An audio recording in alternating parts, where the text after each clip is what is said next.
신약 성경 재간지 성경으로는 우리 188조 사도행전 2장 1절에서 4절까지 말씀입니다. 제가 봉독해 올립니다. 사도행전 2장 1절에서 4절까지 말씀. 오순절 날이 이미 이름에 그들이 다 같이 한 곳에 모였더니 후련히 하늘로부터 급하고 강한 바람 같은 소리가 있어 그들이 앉은 온 집에 가득하며 마치 불의 혀처럼 갈라지는 것들이 그들에게 보여 각 사람 위에 하나씩 임하여 있더니 그들이 다 성령의 충만함을 받고 성령이 말하게 하심을 따라 다른 언어들로 말하기를 시작하니라. 아멘. 오늘 이 말씀 가지고 급하고 강한 임재 속으로 라는 제목으로 함께 말씀을 나누기를 원합니다. 우리가 잘 알다시피 부활하신 예수님은 약 40일 동안 이 제자들과 함께 하면서 또 말씀을 전하시면서 때로는 음식을 나누기도 했어요. 그래서 예수님께서 40일 동안 이 제자들 속에서 또 때로는 말씀을 잊은 그런 자들, 그들에게 말씀을 깨우쳐주고 때로는 식사도 같이 하시고 그러는 가운데 예수님께서 이제 모든 제자들이 사람들이 보는 가운데 이제 승천하셨죠. 그리고 나서 한 10일 됐을 때 오순절 날이 이르렀고 그때 예수님께서 이제 십자가에서 죽으시고 부활하시고 승천하시고 이제 10일이 지났을 때 오순절이 임하게 돼요. 이때 오순절의 의미는 이런 것과 같습니다. 오순절에 우리가 생각을 해볼 때 이 오순절의 날이 언제부터 있었는가라고 볼 때 우리가 레위기나 출애굽 말씀에 보면 이렇게 되어 있습니다. 모세가 이제 어떻게 보면 시내산에 머물게 되고 그러는 가운데 율법을 받게 되죠. 하나님이 이제 하나님께서 모세에게 이제 십계명을 주었을 때 그때가 언제냐? 학자들은 출애굽한 이후에 대략 약 50일이 지난 때 50일째 또는 그때에 모세가 하나님으로부터 십계명을 받았다라고 생각해요. 그래서 레위기에 우리가 오순절을 지키라라고 하는 것은 그것은 유월절과 초막절 그 사이에 오순절이 있거든요. 그러니까 오순절을 지키라라고 하는 이것은 우리가 모세가 이제 하나님으로부터 십계명을 받은 그것을 기념하는 거예요. 하나님의 율법을 받은 이것을 기념하는 절기가 오순절이라는 것이죠. 그러니까 오순절의 이 기본적인 부분 속에서는 이제 하나님이 그들의 하나님이 되고 그들은 이제 하나님의 백성이 된 그들에게 하나님께서 이제 율법, 하나님의 백성으로 이렇게 살라고 주시는 그 십계명, 이 십계명을 모세가 이제 하나님부터 받은 그 날을 기념하는 것이 오순절이에요.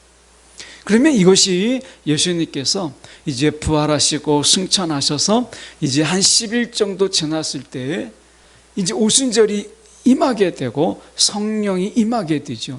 이 성령의 임하심의 의미는 이제 모세는 그 십계명을 돌판에다가 새긴 것이죠. 하나님의 말씀, 하나님의 그 계명을 돌판에 새긴 것을 받은 날이에요.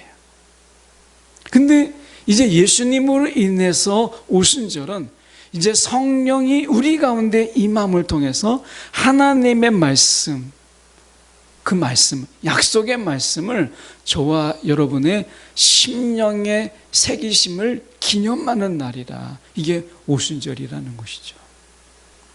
이것은 어떻게 이렇게 되었느냐라고 얘기했을 때 이 오순절에 성령의 임하심은 철저하게 하나님의 선물이에요.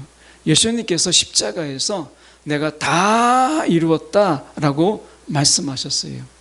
그래서 그 다 이루심에 대한, 예수님께서 다 이루시고 그리고 이제 부활하시고 승천하신 그 예수님의 다 이루심의 선물, 이것이 성령인 거예요.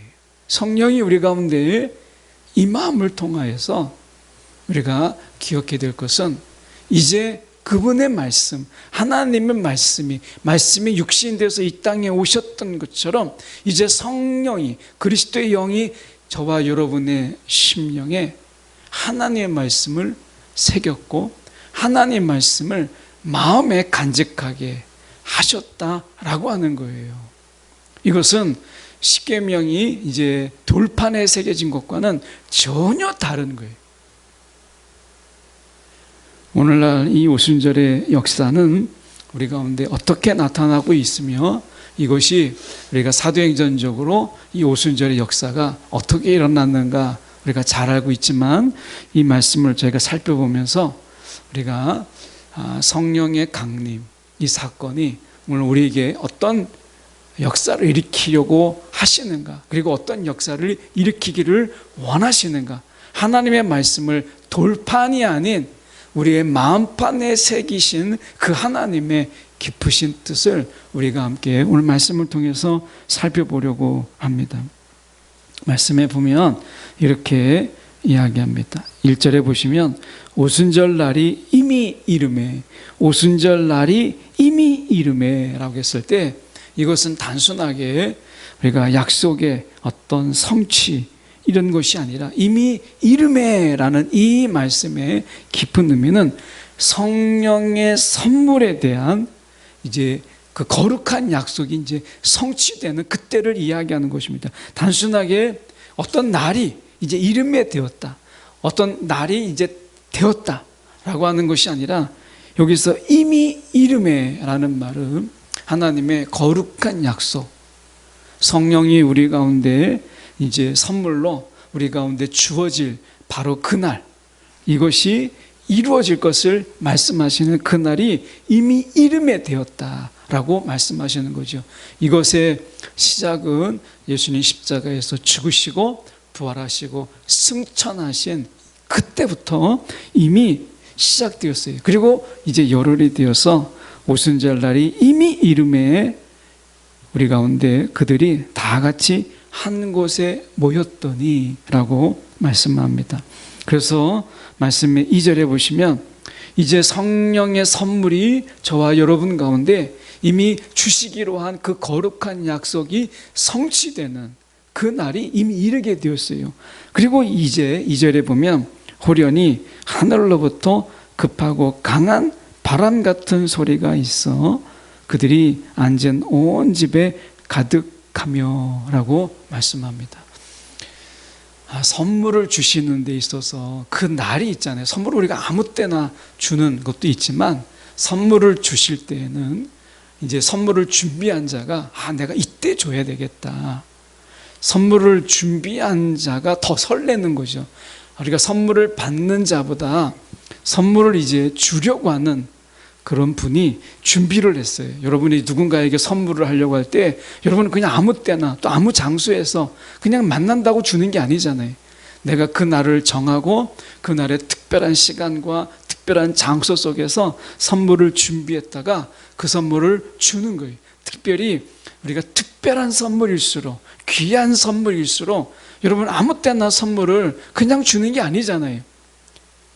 그 날을 참고 기다렸다가, 이 기다림은 누구의 기다림이에요? 하나님이 우리 가운데 이 성령의 선물을 우리 가운데 주시기 위해서 하나님께서 준비하시고 그런 때를 기다리시는, 약속의 성취를 하나님께서 이루시기를 원하시는 그 설렘 속에서 하나님께서 오늘 어느 날을, 그 날이 오순절, 그 날이죠. 그 날에 우리가 하늘로부터 급하고 강한 바람, 이렇게 되어 있습니다. 이 급하고 강한 바람은 표현은 일종의 회오리와 같은 거예요. 우리가 미국에 이 토네이도라고 하는 곳이 있죠. 강하고 급한 바람처럼 그 회오리 바람이 토네이도가 돌면 어떻게 해요? 차도 막 튕겨나가고 집도 막 공중에 올라가서 다 파산되고 막 부서지고 하는 것을 아마 우리가 영상으로 많이 볼 거예요. 여기서 급하고 강한 바람 같은 소리가 있으라고 했을 때 이것은 그때 당시의 표현법이에요. 만약에 지금 이 성경을 다시 쓴다면 아마 우리는 회오리바람 또는 토네이도 이런 식으로 이 성경을 썼을 거예요. 그때 당시에는 이 성경의 표현이 급하고 강한 바람이라고 말씀하고 있는 거죠. 이것은 우리가 열왕기상 19장 11절에 이렇게 말씀합니다. 여호와께서 이르시되 너는 나가서 여호와 앞에서 산에 서라 하시더니 여호와께서 지나가시는데 여호와 앞에 크고 강한 바람이 산을 가르고 바위를 부수나 이렇게 돼 있어요. 그러니까 이건 하나님의 아주 강력한 임재를 상징하는 것입니다. 그냥 하나님이 임하셨다라는 게 아니라 모든 사람이 하나님의 임재를 볼 수 있도록, 들을 수 있도록. 여기서는 첫 번째가 소리가 있어 라고. 회오리가 바람 부는 그 토네이도가 부는 그 강력한 바람, 그 바람 소리, 첫 번째 소리예요. 이 소리로 인해서 하나님이 이곳에 임하시구나.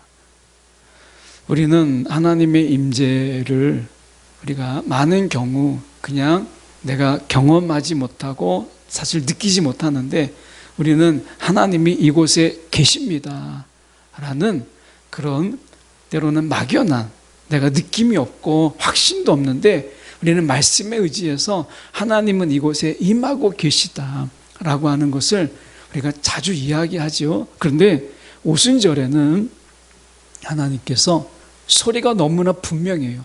급하고 강한 그런 회오리바람 같은 이런 소리가. 여러분, 우리가 지난번에 우리가 마치 태풍급의 그런 비와 바람이 서울을 막 덮쳤을 때 엄청난 그 바람의 세기, 이런 것이 있었잖아요. 여러분, 태풍 불 때 창문이 흔들리고 막 뭔가가 막 날아가는 소리가 막 나지 않아요? 그런 소리, 이 급하고 강한 바람처럼. 여러분, 이 소리라고 하는 것은 우리가 그 소리에 우리가 놀랄 만큼 이 강력한 소리로 하나님의 임재를 아는 거예요. 여러분, 우리가 신앙생활을 하면서 이렇게 하나님의 임재를 부인할 수 없는 너무나 강력한 하나님의 임재를 여러분 얼마나 자주 경험하세요. 사실은 이 오순절에 이 성령, 이 하나님의 임재, 이 성령의 임재는 너무나 분명해서 부인할 수가 없었어요. 너무나 강력해서 부인할 수가 없었다는 거예요. 오늘 우리가 신앙의 이런 약함, 어떻게 보면 우리 신앙에 이런 어떤 좀 나약해짐이 어디서 있을까라고 얘기했을 때 성령이 우리 안에 계십니다 라고 하는 정의, 하나님은 우리 안에 계십니다, 성령은 우리 안에 그냥 계십니다 라고 하는 관념, 개념, 이런 것으로만 하나님의 임재를 경험하기 때문에 그렇다라는 거예요. 오히려 여기처럼 급하고 강한 이런 소리, 회오리치는 이런 엄청난 소리 속에서 성령의 임재를 우리가 느낀다면, 부인할 수 없는 이런 성령의 임재를 느낀다면 아마 우리가 예배하는데 또 우리의 신앙이 결코 나약해지지 않을 거예요. 아마 우리의 신앙이 이런 하나님의 성령의 강력한 임재가 우리 가운데 경험되지 않으니까. 생각은 사실 우리가 우리 생각 속에 있는 믿음, 생각 속에 있는 이런 어떤 신앙의 개념은 실제로 우리를 변화시키는 데 있어서 그렇게 큰 힘을 발휘하지 못합니다.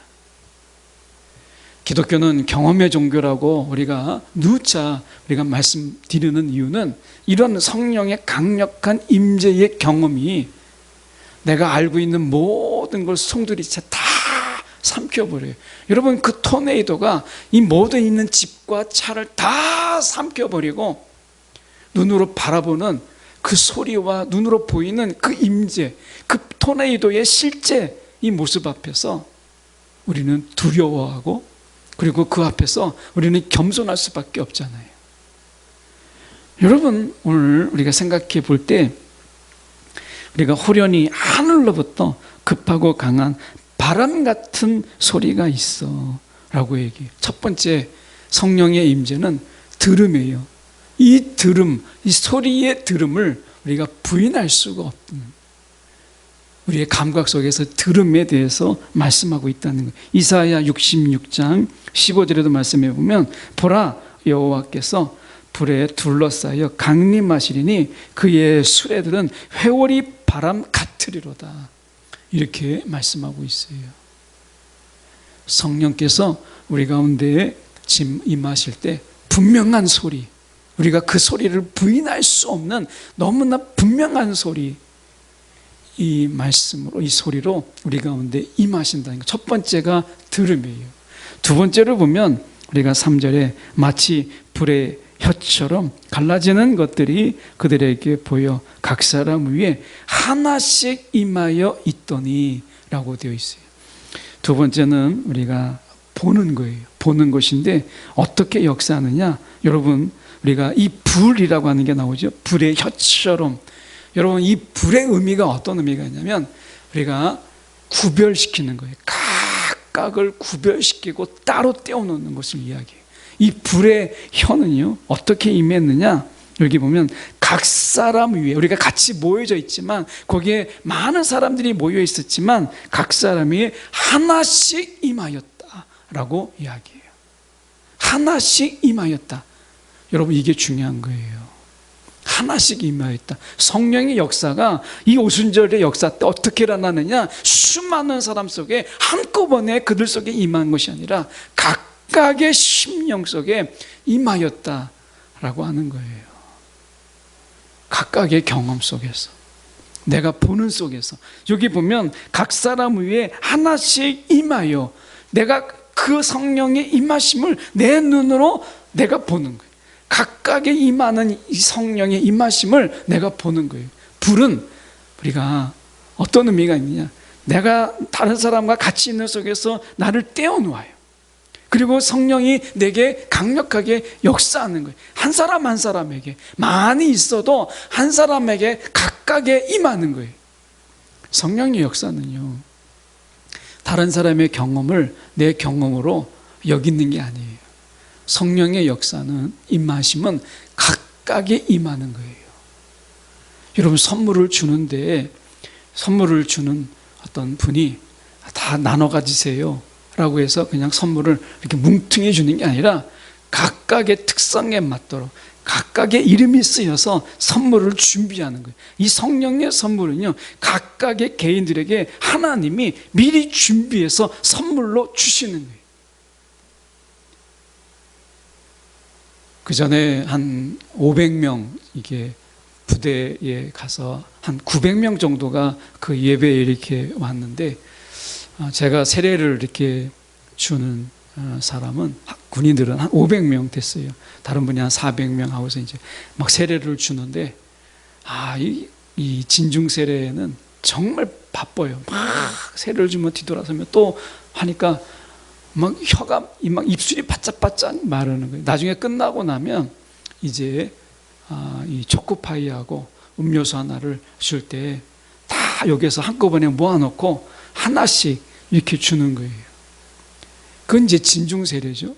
그렇게 할 때 나머지 이제 다 하나씩 가져가세요, 이렇게 준단 말이죠. 그런데 여러분, 교회에서 우리가 세례를 줄 때 어떻게 해요? 그렇게 안 하잖아요. 한 사람 한 사람의 그 마셨던 잔하고 꽃다발하고, 그리고 그렇게 하나씩 하나씩 주는 거죠. 여러분, 왜 그렇게 하는 줄 아십니까? 성령의 임하심은 각각의 심령 속에 한 사람 한 사람에게 임하는 거예요. 오늘 말씀해 보시면 우리가 불의 혀처럼 갈라지는, 왜 불의 혀처럼 갈라지느냐? 각각의 사람들을 분리시키는 거예요. 그리고 그 위에, 그들 위에, 각 사람 위에 하나씩 임하여 있더니, 이렇게 말씀하잖아요. 여러분, 성령의 임하심은 눈으로 보이는 가운데 내게 1대1의 성령의 임하심이 내게 있는 거예요. 여러분, 내게 임하는 성령의 그 임하심, 이것을 여러분 우리가 사모하는 게 필요한 거예요. 이거는 성령이 우리 가운데 뭉뚱그려서 우리 가운데 주시는 게 아니라 이 성령의 보임의 경험은 각각에 임하는 거예요. 저와 여러분에게, 여러분의 성령의 경험이 각각이 다른 것처럼 저의 성령의 그 경험이 달라요. 다 같은 하나님이지만 성령의 경험들이 다르는 거예요. 왜? 성령이 각각에 임하시는 성령이시잖아요. 여러분, 내가 오늘 성령을 내가 개인적으로 각자의 성령의 경험을 위해서 우리가 사모함이 필요한 이유예요. 오순절의 성령은 그렇게 각 사람 위에 하나씩 임하였다라고 말씀하잖아요. 여러분, 왜 그러셨겠어요? 예외 없이 각 사람의 하나씩 성령이 임하셨다는 거예요. 이거는 내가 생략할 수 없는 신앙의 체험이다라고 하는 것을 말씀하고 있는 거예요. 제가 이 성령을 체험할 때가 제가 그 대학교 4학년 때 제가 강력하게 성령의 이 임하심을 경험했는데, 제가 경험하는 성령의 임하심이 다 똑같지는 않더라고요. 나중에 나눠보니까 다 달라요. 여러분, 그 시기는 다를 수 있지만, 그러나 성령의 임하심, 각각의 임하신 성령의 체험들은 여러분, 그것은 선택이 아니에요. 선택이 아니고 우리 가운데 여러분 필수예요. 필수. 왜? 하나님의 선물은요, 각각의 여러분, 우리 저와 여러분 가운데 준비된 하나님의 선물이라는 거예요. 여러분, 하나님의 선물을 받고 싶지 않으십니까? 하나님이 우리 가운데 준비해 놓으신 거예요. 여러분, 우리 이름을 빠뜨리시는 하나님이 아니에요. 내 건 없네? 아닙니다. 절대 그런 일이 없어요. 오늘 그 모여있는 사람이 몇 명이든 하나님께서 분명히 말씀하셨어요. 각 사람 위에 하나씩 임하여 이렇게 있다라고 말씀하잖아요. 성령의 임하심, 그 부분을 우리 가운데 분명히 이야기하고 있다는 거예요. 4절에 보면 이렇게 말씀합니다. 그들이 다 성령의 충만함을 받고 성령이 말하게 하심을 따라 다른 언어들로 말하기를 시작하니라 라고 얘기했을 때, 이것은요 방언이 아니에요. 우리가 이 사도 바울이 고린도 교회에 보낸 가운데 그 방언, 이거 방언이 아닙니다. 이것을 학자들이 이야기할 때 이것의 방언은 다른 나라의 말을 하는 방언도 아니고, 이곳의 이 방언은 여기서 말하는 다른 언어들이라고 하는 부분 속에서는요, 이것은 우리가 황홀경 속에서 내가 말하게 하는 것을 말하는 거예요. 이것은 그래서 한 학자가 이렇게 이야기했습니다. 찬양의 언어다. 찬양의 언어다. 그 phrase language다. 이렇게 번역했어요. 그러니까 이것은 찬양의 언어예요. 찬양의 언어. 여러분, 성령이 우리 가운데 임하게 되면 이것은 이제 처음엔 소리를 듣죠. 그리고 내가 눈으로 보아요. 부인할 수 없도록, 각각이 부인할 수 없도록 소리가 분명하고요, 내게 각각의 눈으로 보이는 가운데 성령이 임해요. 그래서 어느 누구도 성령의 임하심을 부인하지 못하도록 성령은 그렇게 임하시는 거예요. 그리고 우리가 세 번째 속에서 이 성령의 임하심은 우리 가운데 어떻게 임하느냐, 여러분, 우리 가운데 너무나 분명하게 내 안에서 이제 품어져 나오는 성령의 그 임하심을 경험하게 하는 거예요. 내 안에 있던 것이 품어져 나와요. 그게 찬양의 언어예요. 여러분, 우리가 찬양하는 중에 성령이 우리 가운데 충만히 임하면 어떻게 되죠? 막 손을 들고 그리고 찬양하고, 어떤 사람들은 막 울면서 찬양하죠. 어떤 사람 막 뛰면서 찬양을. 여기서 다른 언어들이라고 하는 것은 여러분 프레이즈 랭귀지예요. 여러분 찬양의 언어를 이야기하는 거예요. 우리가 찬양할 때에 여러분, 내가 내 입술로 내가 찬양하기도 하지만 성령이 우리 가운데 임하실 때 이들 가운데 어떤 일이 있었느냐? 하나님을 찬양하기 시작했어요. 그 찬양의 언어들이 그 속에서 막 넘쳐나기 시작했다는 거예요. 강력하게. 그래서 세 가지예요. 성령이 임하니까 부인할 수 없는 소리, 급하고 강한 토네이도 같은 소리, 회오리 같은 소리가 있었다는 거예요. 너무나 분명한 들음이 있었다. 각 사람 속에서 보이는 이 불의 혀처럼 강력하게 보이는 이 보임이 있었다는 거예요. 각각에게 임하였다는 거죠. 부정할 수가 없다는 거예요. 그리고 거기서 끝나지 않아요. 소리를 듣고 보는 것에 그치지 아니하고 우리의 내면 속에서 마치 성령에 취한 것처럼. 그래서 말씀에 보면 성령의 충만함을 받고, 성령의 충만함이 있음으로 인해서 우리의 혀가 그분에 의해서 다스려지고, 그분에 의해서 우리 심령이 다스려지니까 어떻게 돼요? 우리가 찬양하기 시작해요. 그래서 우리가 부인할 수가 없는 거예요.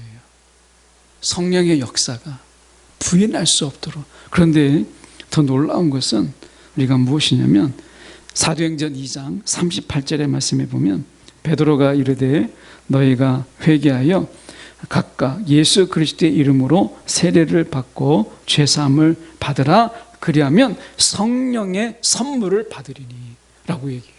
여러분, 이 선물은 준비된 선물이라는 거예요. 이것은 우리 가운데 내가 잘 믿고 있구나, 믿음의 증거라는 거예요. 믿음의 증거로. 그래서 우리가 이렇게 이야기합니다. 사도행전 2장 8절에 보면 우리가 각 사람이 난곳 방언으로 듣게 되는 것이 어찌미냐라고 얘기해요. 어찌됨이냐. 여러분, 성령의 역사는요, 찬양의 언어를 말하게 하잖아요. 근데 성령의 역사 속에서 가장 강력한 기적이 무엇인 줄 아십니까? 그것은요, 들음이라는 거예요. 그래서 2장 8절에 말씀하잖아요. 그래서 우리가 각 사람이 난곳 방언으로 듣게 되는 것이 어찌 됨이냐. 성령의 역사 중에 가장 강력한 것은 내가 소리를 듣고 성령의 역사를 내가 바라보고 그리고 내가 경험하는 것이지만, 궁극적으로요, 성령의 역사가 있게 되면 귀가 열려요. 들음이라는 거예요. 들음. 말씀이 들리기 시작하고 하나님의 음성이 들리기 시작하고, 들음이 성령의 강력한 역사의 그 기적이에요. 말씀을 들을 수 없던 자들이 듣게 되고요, 하나님의 음성을 들리지 않던 자들이 하나님의 음성을 듣게 돼요. 여러분, 들음이 달라진다는 거예요. 들음이. 여러분, 우리가 하나님의 우리가 말씀을 들을 때 어떻게 해요? 우리는 내 사고, 내 생각 이런 것을 가지고 필터링을 하죠. 마치 깔때기에 나를 걸러내는 것처럼 내 생각이라고 하는, 내 선입견이라고 하는, 그리고 내가 알고 있는 지식으로 어떻게 해요? 하나님의 말씀을 필터링하죠. 이건 걸러내고 저건 걸러내고 다 빼요. 내가 듣고 싶은 것만 듣고 내가 걸르고 싶은 것을 다 걸러내죠. 그런데 어떤 역사가 일어나느냐? 성령 역사가 있게 되면 하나님의 말씀을 하나님의 말씀으로 듣는 거예요. 데살로니가 전서에 보면 어떤 역사가 있어요. 그 속에서 데살로니가 교회에 사람의 말로 듣지 아니하고 너희가 하나님의 말씀으로 들으니, 그런 역사가 있었잖아요. 이게 성령의 역사죠. 사람의 음성으로 듣지 아니하고 하나님의 음성으로, 하나님의 말씀으로 들었다는 거예요. 그 속에서 이 데살로니 교회가 환난과 핍박이 있는 가운데서 그들이 어떻게 해요? 서로 사랑하는 교회가. 데살로니 교회는 사실 굉장히 초짜 교회예요. 데살로니가 교회는 우리가 알다시피 데살로니가 교회는 아직 믿음의 초짜들이 이제 가정을 열어서 만든 교회들인데 사단의 방해가 있었죠. 그래서 어떻게 됐어요? 바울이 오래 있지 못했어요. 바울의 일행이 오래 있지 못한 그런 가운데서 바울이 정말 안타깝게 바라보는 교회가 데살로니가 교회예요. 믿음의 초짜들이 있었던 곳이에요. 근데 그들이 어떻게 지금 이 환난을 견뎌내고 있는가, 고난을 견뎌내고 있는가, 그런 속에서 디모데를 보내죠. 디모데가 그 교회 가보니까 놀랍게도 그런 환난과 고난 속에서 믿음의 초짜들이 사도 바울이 전한 그 복음, 고난의 복음이거든요. 사도 바울이 전한 그 고난의 복음을 붙잡고 흔들리지 않고 서로를 사랑하고 있음을 사도 바울이 듣고 그것을 얼마나 기쁘게 여겼는지 몰라요. 여러분, 오늘 말씀 속에서 보세요. 하나님께서 우리 가운데 선물을 주셨어요. 하나님이 얼마나 이 때를 기다렸는지 성경에서 오순절날이 이미 이름에 이렇게 얘기하잖아요. 이미 이름에 얼마나 기쁜 가운데 이것을 준비했는지 말할 수 없는 거예요. 그런 가운데 하나님께서 우리 가운데 주시는데 내가 받은 건지 하나님이 준 건지 애매하지 않아요. 분명하게 하나님은 주셨고 우리는 받았어요. 이것이 소리 그리고 보임 그리고 우리 속에서 그 경험, 이것을 통해서 확실한 증거로 우리 가운데 주셨고 받았다라고 하는 것을 말씀하고 있다라는 거예요. 여러분, 우리가 오늘 하나님의 이 성령의 임재, 그 속에서 그들이 있는 곳에 성령이 임하셨죠. 그런데 그들이 있는 곳에 성령이 임하셨지만 그들의 삶은 성령의 임재 속에서 살아가는 삶이었어요. 오늘 여러분, 우리가 어디서 살 것인가, 어떻게 살 것인가 참 고민 많잖아요. 살면서 어디에 살 것인가. 세상은 보다 좋은 집, 큰 집 이런 데서 살라고 이야기를 해요. 보면 우리가 방송 프로를 보면 우리가 좋은 집들을 보이는, 정말 저런 데 살아야 되는데, 사람이 산다면 저런 데 살아야 되는데 막 이런 생각이 들 정도로 여러분 얼마나 좋은 집들이 많이 있어요. 그런데 오늘 사도행전은 우리 가운데 이야기해요. 좋은 집에, 그게 아니라 성령의 임재 속에 사는 것, 이게 더 중요하다라고 이야기하는 거예요. 어느 장소가 아니라 성령의 임재 속에 사는 것이 중요하다라고 말씀하고 있잖아요.